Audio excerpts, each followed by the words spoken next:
Well, hello and welcome back. We'll crack on now after the opening part of the show, which was the Rangers tunes. But we're nearly ready to crack on. But here we go. Get ready for the countdown. 10, 9, 8, 7, 6, 5, 4, 3, 2, 1, 0.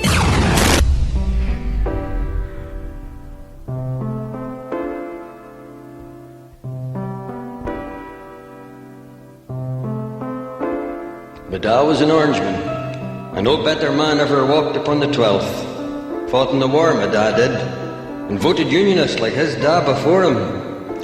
Every 11th night my ma would be up fussing about the house and getting things ready for the 12th, pressing his navy blue suit and trying to get the shine out of the arse of the trousers, and giving the lodge number a polish. It was always the same, always.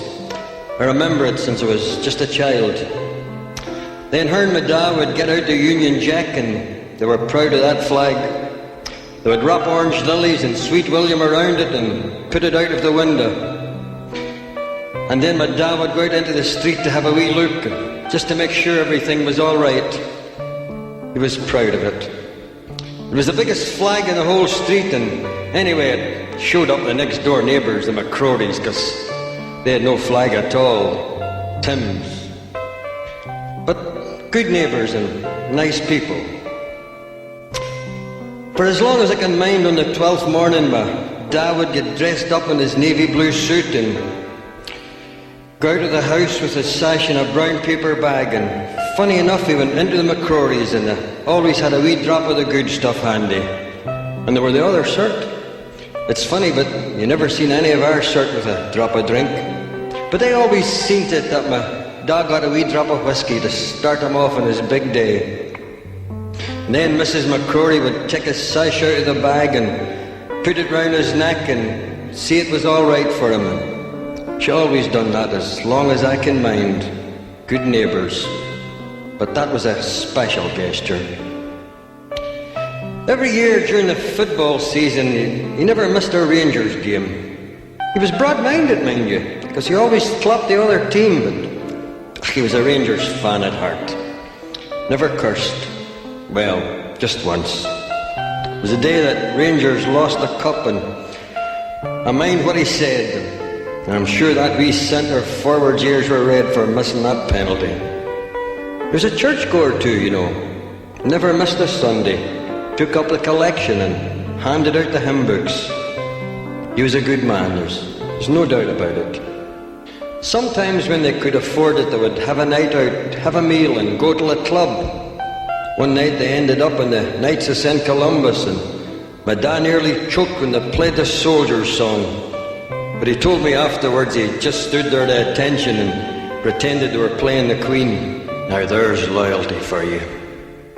On the 12th morning, my ma would see my dad out of the house, and off he would go walking down the street, proud as a peacock.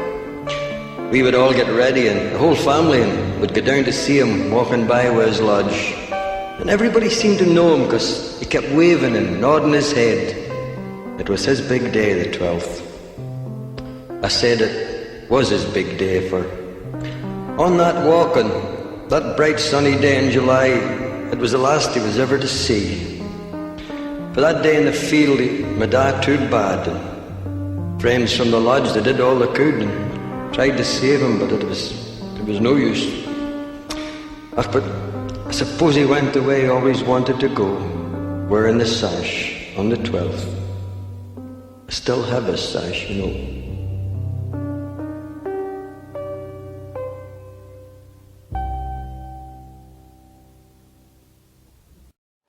So welcome back. We've got a good wee night coming up anyways. We've got one of the guys from Ulster People's Forum coming on to get some a bit of a question and answer.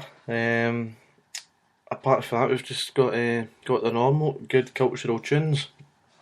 But Friday night I was at Carluke for the big parade. Well, it was big enough, and that was a cracking night. I don't know if any of you went, but the colours that night were were amazing. And then last night, I ended up a drunken mess in a place called Hart Hill.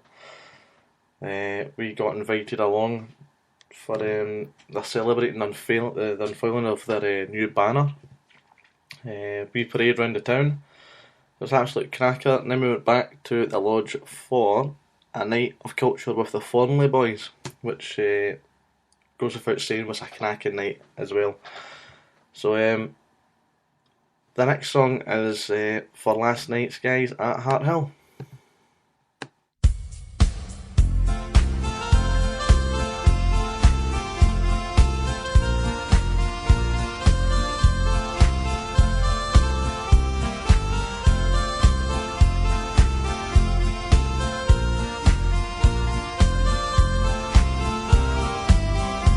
Have you ever seen the orange men on the 12th day of July? Have you ever seen the brethren as proudly they march by? Have you heard the master's orders? Have you heard the chaplain's call? Put on your orange regalia, for we're marching through Hart Hill. It is a lovely village, the finest ever seen, surrounded by sweet countryside and fields of grass so green. Our orange banners waving to show those vineyards all, that glorious day when we all march through the village of Hart Hill. For we number 20,000 as proudly we march down the streets I've walked since childhood, those streets that make me proud. I've walked those streets since childhood, and still I will recall that glorious day when we all marched through the village of Hart Hill. It is a lovely village, the finest ever seen, surrounded by sweet countryside and fields of grass so green. Our orange banners waving to show those vineyards all, that glorious day when we all marched through the village of Hart Hill. For you've heard of old Dan Winters 200 years ago, who formed our orange order and proudly watched it grow. He said, come stand by Ulster, come stand or else you fall, you Protestants of Scotland, when you're marching through Hart Hill. It is a lovely village, the finest ever seen, surrounded by sweet countryside and fields of grass so green.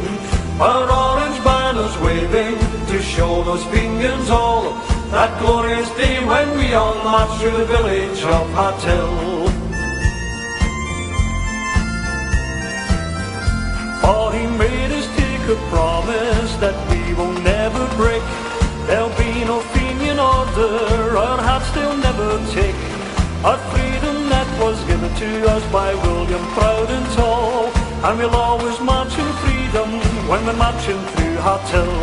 It is a lovely village, the finest ever seen, surrounded by sweet countryside and fields of grass so green. Our orange banners waving to show those vineyards all, that glorious day when we all march through the village of Hart Hill.